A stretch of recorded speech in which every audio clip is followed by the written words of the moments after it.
Part 3. The Victor. Chapter 19. Rescue and Realization. A New Alliance. Katniss's impulsive cry shatters the silence of the arena, sparking a cascade of internal reprimands and a new resolve.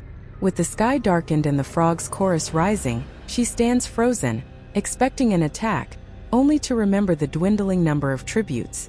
Her new alliance with the wounded Peeta shifts her perspective, dissolving doubts and revealing the necessity of their partnership for survival and public favor. Realizing the importance of their star-crossed lovers' narrative, Katniss acknowledges Peeta's strategy in protecting her all along, turning her focus to their remaining threats: Foxface, Thresh, and the Careers. Determined to locate Peeta, she surmises his survival hinges on access to water, leading her to follow the stream. Her journey downstream reveals bloody traces, guiding her to a masterfully camouflaged Peeta, hidden in the mud and foliage. His jovial, weak greeting turns grim as she confronts his severe wounds. The gruesome task of cleaning and treating him tests her resilience, pushing her beyond her comfort zone as she tends to his injuries with a mix of tenderness and determination. In their makeshift cave, Katniss fights her rising fear for Peeta's life. A fevered Peeta's attempt to express his last wishes is silenced by Katniss's first, feverish kiss, a desperate act of defiance against death. This poignant moment brings a parachute gift: a pot of broth, a clear message from Hey Mitch demanding more visible affection to secure their survival through sponsor support. Katniss's resolve solidifies. She must convincingly play the part of a devoted lover, drawing on memories of her parents' love to fuel her performance. As Peeta drifts off again, she prepares to embrace the role fully, determined to keep both their hearts beating as one, for the audience and for survival. Chapter 20. The Cost of Survival. The chapter opens with Katniss taking an hour to coax Peeta into drinking some broth, an act requiring a mix of begging, threatening, and kissing. After he finally falls asleep, Katniss quickly eats her own meal while scanning the night sky for updates. Despite no new casualties, the pair's actions have likely entertained the audience, which may earn them a peaceful night from the game makers. Katniss, unable to leave Peeta alone, prepares for the night, but the rapid temperature drop forces her to join him in the sleeping bag. Peeta's fever is alarmingly high, leaving Katniss unsure of how to help. She spends a restless night tending to him and reflecting on the vulnerability she now faces by choosing to stay with him. As dawn breaks, Katniss notices Peeta's fever has slightly reduced. She gathers berries and makes a mush for him, feeling a sense of routine despite the dire circumstances. Their conversation reveals Peeta's worry for Katniss's safety, highlighting their deepening bond, despite the deadly environment they are in. Katniss shares the story of how she obtained her sister Prim's goat, navigating the need to conceal her illegal activities while still providing a heartwarming narrative. The memory brings comfort to both her and Peeta, underscoring the importance of family and love in their harsh reality. Peeta's condition worsens, showing signs of blood poisoning. Katniss realizes that without powerful medicine from the capital, he won't survive. When Claudius Templesmith announces a feast with essential supplies for each remaining tribute at the cornucopia, Katniss faces a dilemma. Peeta forbids her from going, fearing for her safety, but she knows that she must risk it to save him. In a desperate move, Katniss pretends to agree with Peeta's demands but secretly plans to attend the feast. She receives a gift from Hey Mitch, sleep syrup. Initially furious, she realizes she can use it to knock Peeta out, ensuring he stays put while she goes for the medicine. Katniss prepares a concoction of berries and syrup, convincing Peeta to eat it. As Peeta begins to feel the effects of the syrup, Katniss's resolve hardens. The chapter closes with her determination to get the medicine and save Peeta, even if it means facing deadly challenges at the cornucopia. Chapter 21. The Deadly Feasting. In the dwindling light of day, Katniss camouflages the cave's entrance with rocks, ensuring Peeta's concealment. With a sense of dread, she prepares for the feast, knowing it will bring deadly confrontations. Peeta, feverish and weak, is left behind with water and the medical kit, his survival hinging on her success. As night falls, the arena becomes bitterly cold. Katniss lies beside Peeta, reflecting on her family and the people of District 12 who are anxiously watching her every move. She contemplates her complicated feelings for Gale and the growing connection with Peeta. Before dawn, she sets off for the cornucopia, navigating the eerie nighttime woods. Arriving at the location, she anxiously awaits the feast, knowing the danger it brings. When the table with the backpacks emerges, Foxface cleverly snatches her pack first, leaving the others to scramble. Katniss swiftly grabs her pack but is attacked by Clove. A fierce struggle ensues with Katniss wounded and on the brink of death. Clove taunts her, relishing the kill. Just as Clove begins her sadistic cuts, Thresh intervenes, brutally avenging Rue's death. He spares Katniss, acknowledging their bond through Rue. Katniss, injured but alive, escapes back to the cave. She administers the life-saving medicine to Peeta just before collapsing. As she loses consciousness, a beautiful green and silver moth lands on her wrist, symbolizing a fragile hope amidst the brutal struggle. Chapter 22. Shelter in the Storm. The rhythmic drumming of rain pulls Katniss from her slumber, cocooned in blankets with a throbbing head, longing for the safety of home. Reality crashes in as she awakens not in her mother's care but in a cold, dim cave with Peeta, whose voice reassures her despite the lingering fear. Peeta, pale but recovering, tends to her wounds and nourishes her, the gentle caretaker she never expected.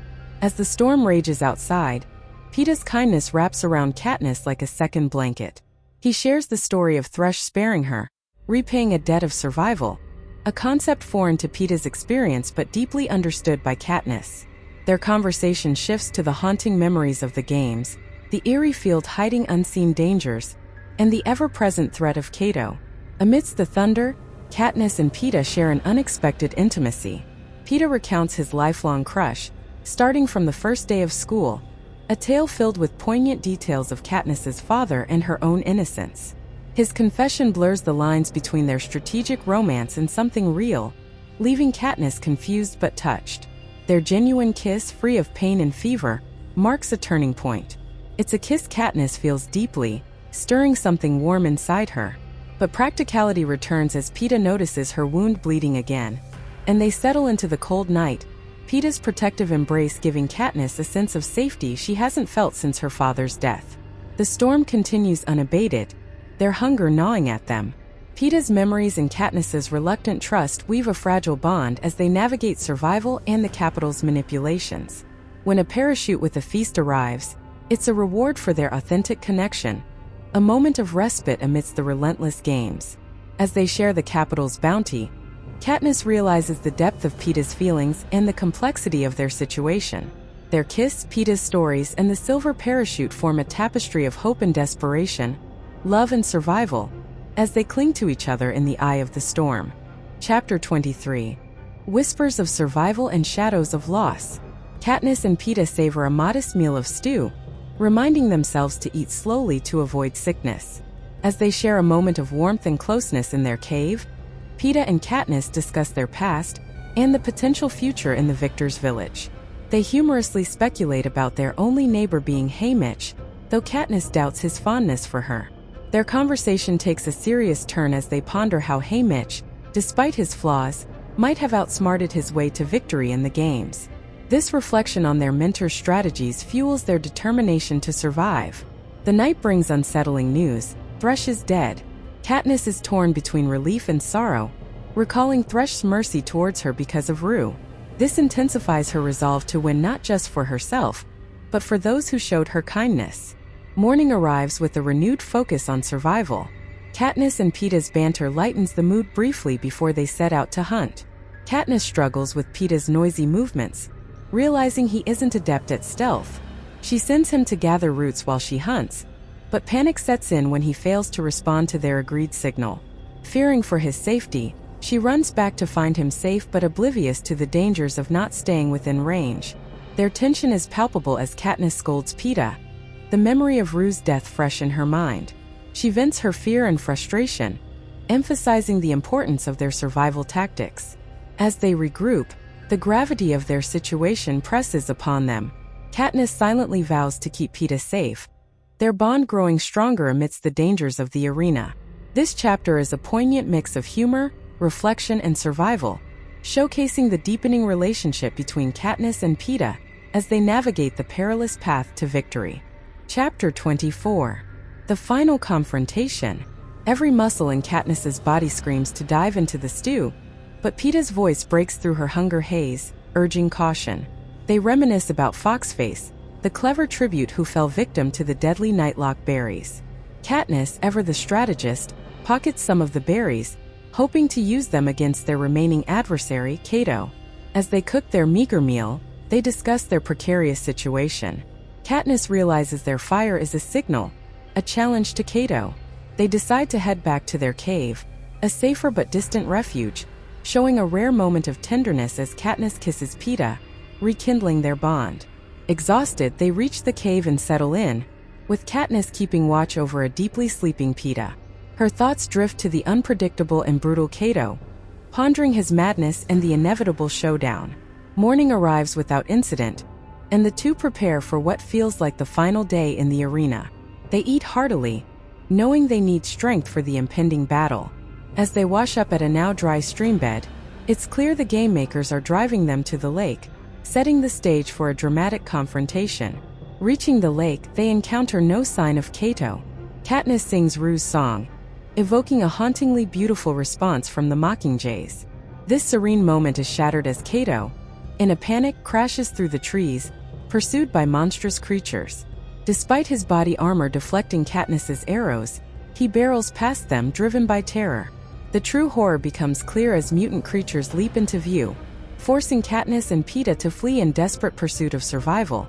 The final battle now inevitable and terrifyingly close. Chapter 25. Mutations and Manipulation. The climactic stand. Katniss Everdeen faces the ultimate test of survival as genetically engineered creatures, known as mutts, close in on her and Peeta Mellark. These mutts, eerily human in their appearance and behavior, are revealed to be horrifying recreations of the fallen tributes, adding a psychological torment to their physical threat. Katniss and Peeta race to the safety of the cornucopia, with Peeta's injured legs slowing them down. They manage to climb the golden structure, but the mutts' relentless pursuit forces them into a deadly standoff with Cato, the formidable tribute from District 2. In a desperate struggle, Peeta is captured by Cato, who threatens his life. Peeta ingeniously marks an X on Cato's hand, prompting Katniss to shoot. The arrow frees Peeta and sends Cato plummeting into the arena below, where the mutts mercilessly attack him. The night drags on as Cato's agony fills the air, underscoring the Capitol's sadistic desire for prolonged suffering. As dawn breaks, Katniss ends Cato's misery with a final arrow. Yet, the anticipated victory announcement is delayed. The Capitol's voice, Claudius Templesmith, announces a cruel twist. Only one victor can emerge. Faced with an impossible choice, Peeta urges Katniss to kill him, but she devises a daring plan. Together, they decide to consume poisonous berries, a defiant act that forces the Capitol's hand. Just as they are about to follow through, the trumpets blare, declaring them both victors. This bold move not only secures their survival, but also sparks the flames of rebellion against the Capitol's tyranny. Chapter 26. The Shattered Triumph. Katniss and Peeta survive their final gambit with the poisonous berries, narrowly escaping death and outsmarting the Capitol. They cling to each other as a hovercraft rescues them, but Peeta's severe injury becomes immediately apparent. In the chaos of the hovercraft, Peeta loses consciousness, and Katniss is separated from him as doctors rush to save his life. Her desperation and fear mount as she watches the frantic attempts to stabilize him through a glass wall, feeling helpless and isolated. Awakening in a sterile, windowless room, Katniss finds herself physically restored but emotionally shaken.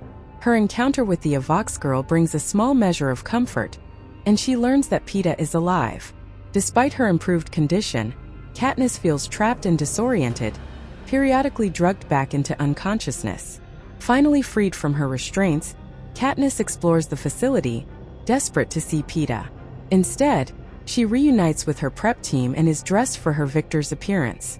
Cinna's choice of a deceptively simple dress makes her look innocent and harmless, a strategic move to placate the Capitol. In the moments before their public appearance, Haymitch warns Katniss of the Capitol's anger over their defiance. To survive, she must convince everyone that her actions were driven by uncontrollable love for Peeta. This revelation leaves Katniss deeply unsettled, realizing that the real danger has only just begun. The Capitol's retribution looms, threatening not just her but everyone she cares about in District 12. As Katniss prepares to face the capital and its citizens, she grapples with her complicated feelings for Peeta, and the knowledge that their survival now hinges on a dangerous charade of love. The victory they fought so hard for feels hollow, overshadowed by the imminent threats and the weight of the capital's scrutiny. Chapter 27. The Victory's Veil. The chapter opens with the overwhelming fanfare of Katniss and Peeta's triumphant return, marked by Caesar Flickerman's grand introduction. The festive atmosphere is tinged with tension as Katniss recognizes the gravity of their situation. While their prep teams and Effie revel in the spotlight, Katniss worries about the capital's true intentions. As they ascend to the stage, Katniss sees Peeta, radiant and healthy, leaning on a cane. The audience's frenzied response intensifies when Katniss throws herself into Peeta's arms, a display of affection that cleverly plays into their orchestrated love story. Despite the public adoration, Katniss is acutely aware of the danger they face, especially as they take their seats on a love seat prepared for them. The night progresses with a highlight reel of the games, emphasizing the love story between Katniss and Peeta. This narrative choice not only captivates the audience, but also serves as a strategic move to mitigate their rebellious act with the berries. The montage elicits powerful emotions from Katniss, particularly during Rue's death scene, yet she remains composed, supported by Peeta's presence. President Snow's entrance with the victor's crown brings a chilling moment. His cold gaze toward Katniss signals that she is seen as the true threat. The celebratory atmosphere continues at the victory banquet, where Katniss and Peeta must endure endless photographs and interactions with Capitol officials. Despite the public display of joy, Katniss never lets go of Peeta's hand, a lifeline in the sea of Capitol opulence. As the night wears on, Katniss longs for a private moment with Peeta but finds herself confined, a possible indication of the Capitol's surveillance. The following day, they prepare for a final interview with Caesar, who skillfully navigates their narrative, ensuring their story of love remains intact. The interview is a success, but it reveals Peeta's new leg, a stark reminder of the game's brutal reality. Their journey back to District 12 is filled with a heavy silence, punctuated by Haymitch's warnings to maintain their act for the cameras. Peeta, feeling betrayed by Katniss's admission of strategic behavior, withdraws emotionally. Katniss is left grappling with her own conflicting feelings and the impending reality of facing Gale. As they arrive in District 12, the facade must be upheld one last time for the eager cameras. Peeta's hollow voice and their forced hand holding under for the deepening chasm between them. Katniss dreads the inevitable moment when she will have to let go, knowing that the boy who once gave her hope is slipping away. The chapter closes with the weight of their uncertain future and the ever-present scrutiny of the Capitol looming over them.